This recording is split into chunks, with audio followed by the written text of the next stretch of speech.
அட, இவை மாணிக்க வாசகரால் அருளப்பட்ட திருவாசகத்தின் ஒரு பகுதியான திருப்பள்ளி எழுச்சி. இவை சிவபெருமானை துயிலெழுப்ப பாடும் பக்தி பாடல்கள் ஆகும். இதோ திருப்பள்ளி எழுச்சியின் 9வது மற்றும் 10வது பாடல்.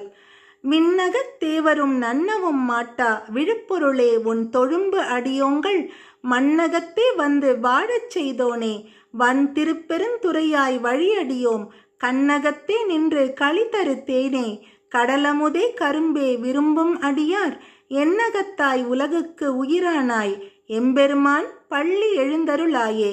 இந்த பாடலுக்கான பொருள்: விண்ணுலகில் உள்ள தேவர்களாலும் நெருங்க முடியாத சிறந்த பொருளான சிவபெருமானே, உன்னை வணங்கும் அடியவர்களுக்காக நீ இந்த மண்ணுலகிற்கு வந்து அருள் செய்து வாழ வைத்தாய்.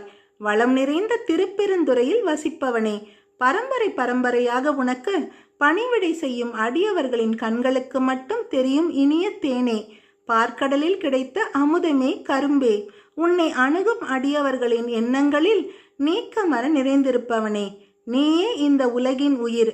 எம்பெருமானே, நீ கண் விழித்தால் இந்த உலகம் வாழும். அடுத்தது திருப்பள்ளி எழுச்சியின் 10வது பாடல்.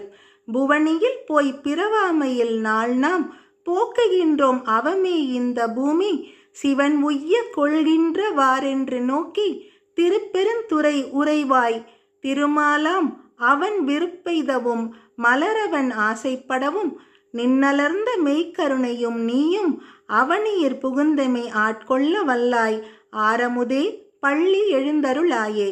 இந்த பாடலுக்கான பொருள்: திருப்பெருந்துறையில் வசிக்கும் சிவனே, பூமியில் பிறந்த அடியார்கள் எல்லாம் சிவனால் ஆட்கொள்ளப்படுகிறார்கள். ஆனால் நாம் பூமியில் பிறக்காத காரணத்தால் வீணாக நாளை போக்குகின்றோம் என்று திருமாலும் அவனது உந்தி தாமரையில் பிறந்த மலரவனான பிரம்மாவும் வருந்துகின்றனர்.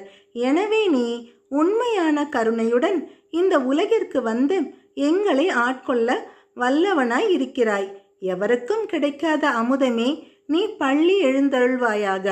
இந்த பாடலுடன் திருப்பள்ளி எழுச்சி நிறைவடைந்தது.